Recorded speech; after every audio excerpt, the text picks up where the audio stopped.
don't understand people who say they lack motivation in life, because I'll make this extremely clear.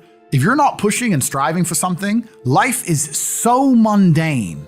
I've always had this problem with literal crippling perpetual boredom. I was bored. I had no money. I'm carrying boxes of ice. I'm a smart guy. I'm not playing chess anymore, right? I'm 34 now, so this is quite a few years ago. It's before the internet, before Facebook was all big and nothing.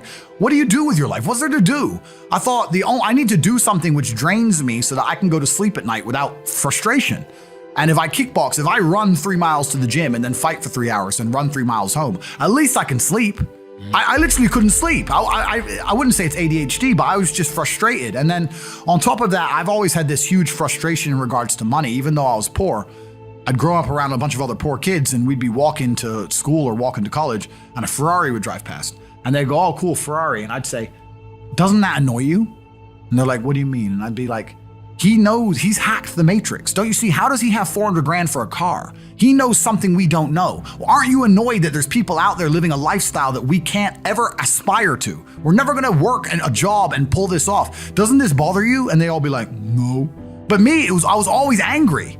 I was always angry, not angry in a go to jail way, but just I was angry. I was like, something isn't right, something doesn't add up. So kickboxing was my answer. I just started kicking people's ass and I just felt a little bit better. That was kind of how it worked. At what point did you realize you were like world class at this? So when my first day in the gym, I walk in, my coach, it was 4 Bosnian men. I was a child. It was 4 Bosnian men in this tiny little terrible gym. It was not like a commercial gym or a commercial class. And he said, can you fight? And I said, yeah, I've done karate for a few years. That I got knocked clean out on my first day, of course. And I guess they expected me to never come back, but I kept coming back. And my coach said to me, look, after about a year, he said, look, I want to put you into a fight. And he took me down to a town called Southend-on-Sea. And my first fight wasn't kickboxing. My first fight was actually MMA. And it must have been a little bit over a year because I was 18. And I was fighting a 24-year-old security doorman.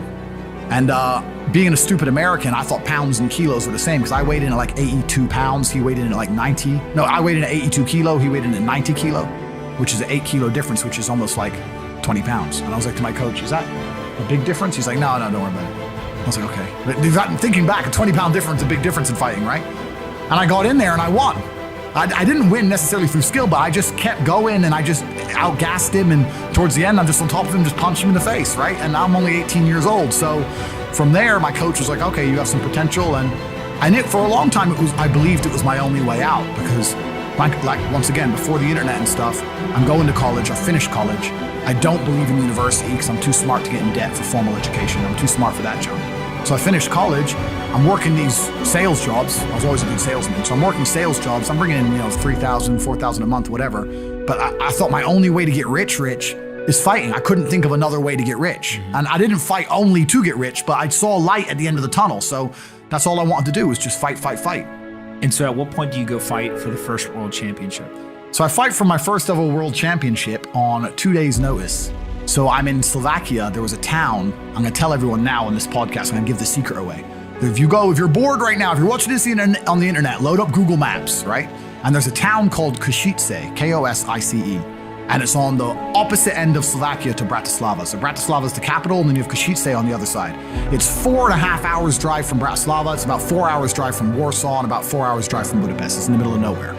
But all the villages and all the towns, everyone around this little town, every hot girl within about 400 square kilometers lived in this town. Because there was nowhere else to go, right? And they were all there. And when I was going there, this is pre-EU, they didn't have the euro.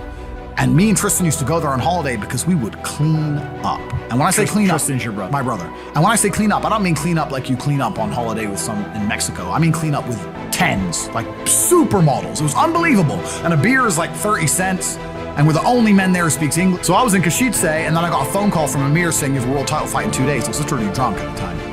And Who's Amir? Amir's my coach, sorry. Okay. He was a Bosnian Muslim. He fought in the Yugoslav conflict. Got shot 6 times, didn't die. That's Amir, right? So he's still like a father to me today. And I must have been crazy. I was like, okay. I can't explain, and I want to say this in a way where it's truly understood. When I say I didn't give a shit if I lived or died, I don't mean that in a sad, suicidal way. I mean that in an empowered, charging at the gunfire. Back then, I didn't think I had anything that really made me really give a shit about living. Not in a do-do-do sad way, just in a, let's go out in a blaze of glory then. I'm not rich. I don't have nothing.